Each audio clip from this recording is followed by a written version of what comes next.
कुश्ती विवाद पर एक्शन में सरकार। केंद्र सरकार ने पूरे मामले की जांच के लिए कमेटी का किया गठन। 4 हफ्ते में कमेटी को सरकार को अपनी रिपोर्ट सौंपनी होगी। खेल मंत्री और पहलवानों के बीच कल 7 घंटे तक चली मीटिंग, जिसके बाद पहलवानों ने ऐलान किया कि वो जंतर मंतर पर प्रदर्शन नहीं करेंगे। खेल मंत्री अनुराग ठाकुर ने प्रेस कॉन्फ्रेंस की कहा कि हमने सर्वसम्मति से फैसला लिया है कि एक निगरानी कमेटी का गठन किया जाएगा। इसमें शामिल लोगों के नामों की घोषणा भी की जाएगी।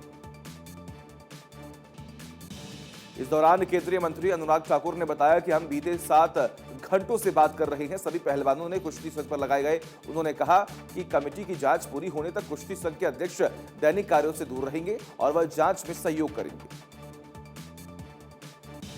वहीं इस दौरान पहलवान बजरंग पूनिया ने कहा कि हमें विश्वास है कि निष्पक्ष जांच होगी। केंद्रीय खेल मंत्री ने हमारी मांगों को सुना है, उचित जांच का आश्वासन भी दिया है। इस दौरान पहलवान बजरंग पूनिया ने कहा कि हम अपना विरोध प्रदर्शन वापस ले रहे हैं। पहले भी WFI अध्यक्ष की तरफ से खिलाड़ियों को धमकी मिली है, उसको लेकर भी हमें आश्वासन मिला है। नई संसद बनकर पूरी तरह से तैयार। नई संसद की पहली तस्वीर आई सामने। संसद के अंदर के चैंबर की तस्वीर आई सामने। दिल्ली में डीजीपी आईजीपी के वार्षिक सम्मेलन की शुरुआत गृह मंत्री अमित शाह ने की अध्यक्षता। साइबर और सीमा सुरक्षा समेत कई मुद्दों पर बातचीत हुई। बीजेपी अध्यक्ष जेपी नड्डा का कर्नाटक दौरा आज। चुनावी राज्य कर्नाटक में पार्टी की 9 दिवसीय विजय संकल्प यात्रा को हरी झंडी दिखाएंगे। यह यात्रा विजयपुरा से शुरू होगी और पूरे राज्य से होकर गुजरेगी। दिल्ली के एलजी विनय कुमार सक्सेना और मुख्यमंत्री अरविंद केजरीवाल के बीच तनातनी जारी। मुख्यमंत्री अरविंद केजरीवाल ने अपनी चिट्ठी के साथ ट्वीट पर लिखा, आज सुबह एलजी साहब का पत्र मिला। आप दिल्ली की कानून व्यवस्था ठीक कीजिए ताकि कंचावला जैसा दूसरा केस फिर ना हो। दिल्ली सरकार अपने शिक्षकों को ट्रेनिंग के लिए फिनलैंड भेजने की हर मुमकिन कोशिश कर रही है। डिप्टी सीएम मनीष सिसोदिया ने कहा कि मुझे उम्मीद है कि आप शिक्षकों को ट्रेनिंग के लिए विदेश जाने की अनुमति देंगे।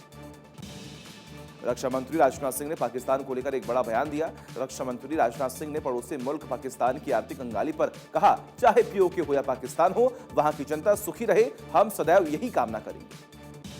उत्तर प्रदेश के मुख्यमंत्री योगी आदित्यनाथ आज कई कार्यक्रमों में करेंगे शिरकत। G20 सम्मेलन को लेकर अधिकारियों को लेकर करेंगे बैठक। मेरठ मंडल के जनप्रतिनिधियों के साथ बैठक करेंगे।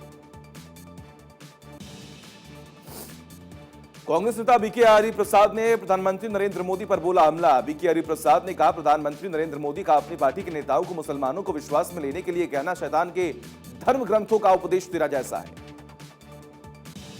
डेरा सच्चा सौदा प्रमुख और बलात्कार हत्या के आरोप में सजा काट रहे गुरमीत राम रहीम को पैरोल मिल गई है। राम रहीम को 40 दिन की पैरोल मिली है। 2 शिष्यों से बलात्कार के आरोप में उसे 20 साल कैद की सुनाई गई है सजा। पिछले साल अक्टूबर में राज्यव्यापी पंचायत चुनाव और हरियाणा में आदमपुर विधानसभा के उपचुनाव से कुछ ही हफ्ते पहले ही वह पैरोल पर रिहा हुआ था। 2022 में उसको 3 बार 40 दिन की पैरोल मिली थी। गणतंत्र दिवस के मौके पर दिल्ली समेत कई राज्यों में अलर्ट। दिल्ली में पेट्रोलिंग हुई तेज। जवानों ने लोगों को सतर्क रहने को कहा। नेशनल कॉन्फ्रेंस के अध्यक्ष फारूक अब्दुल्ला ने फिर आलापा पाकिस्तान का राग। जम्मू कश्मीर के आतंकवाद को पाकिस्तान से बातचीत करके किया जा सकता है खत्म, कहा इसके लिए खून से लिखेंगे खत। मनी लॉन्ड्रिंग मामले में जैकलिन फर्नांडिस और नोरा फतेही के स्टेटमेंट सामने आ चुके हैं। दोनों ही एक्ट्रेस ने सुकेश और उनकी एक्टिव एसोसिएट पिंकी रानी पर गंभीर आरोप लगाए। अमृतसर में ज्वेलरी की दुकान में लाखों की लूट की वारदात कैमरे में कैद। तफ्तीश में जुटी पुलिस। मनिहारी के रास्ते झारखंड के लिए रवाना हुई गंगा विलास क्रूज। इस मौके पर प्रशासन पूरी तरह से रहा मुस्तैद। 21 जनवरी को पहुंचेगा साहिबगंज। पंचकुला में महिला कोच ने खेल विभाग की सीनियर महिला अधिकारी पर लगाए गंभीर आरोप। पीड़ित महिला कोच ने खेल विभाग के डायरेक्टर को दी लिखित शिकायत। राम रहीम के पैरोल से पहले नया विवाद। सिरसा के 5 गांवों के ग्रामीणों ने डेरा सच्चा सौदा के खिलाफ दिया धरना। शाह सतनामपुरा में 5 गांवों के लोगों की जमीन शामिल करने का जताया विरोध।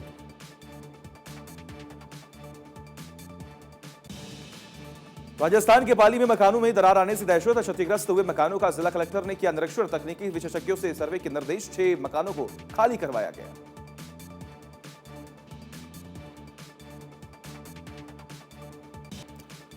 और धीरेन्द्र शास्त्री उर्फ बागेश्वर धाम सरकार चमत्कार का दावा करके पूरे देश भर में विवादों में। बागेश्वर धाम सरकार पर आरोप है कि वह अंधविश्वास को बढ़ावा दे रहे हैं। धीरेन्द्र शास्त्री ने कहा, मैं किसी से डरता नहीं हूं। उन्होंने यह भी कहा कि लोगों ने तो भगवान पर भी सवाल उठाए हैं।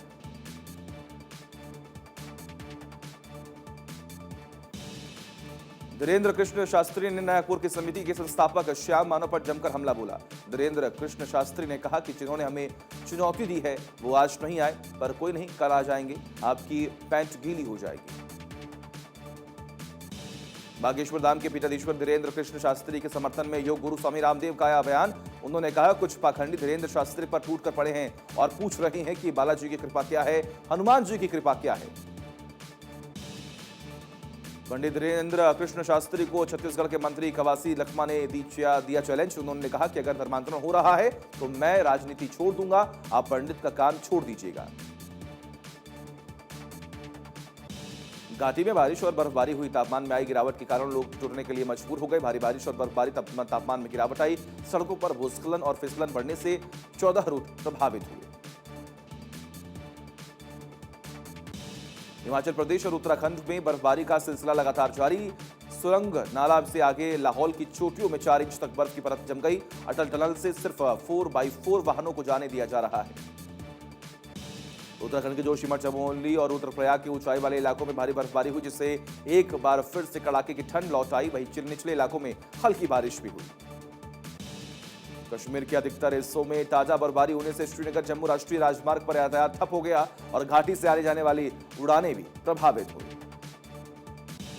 पहलगाम और गुलमर्ग के साथ साथ अनंतनाग, कुलगाम, शोपियां, पुलवामा, बटगाम, कुपवाड़ा, गांदरबल और श्रीनगर के ऊंचाई वाले इलाकों में बर्फबारी हुई। इसके अलावा बर्फबारी और कम दृश्य के कारण श्रीनगर हवाई अड्डे पर उड़ानें प्रभावित हुई। उत्तर भारत के राज्यों को शीतलहर से राहत तो जरूर मिल गई है, लेकिन उत्तर भारत के मैदानी इलाकों में बारिश लोगों को परेशान कर सकती है। मौसम विभाग के मुताबिक दिल्ली में 23 से 26 जनवरी के बीच बारिश होने के आसार हैं।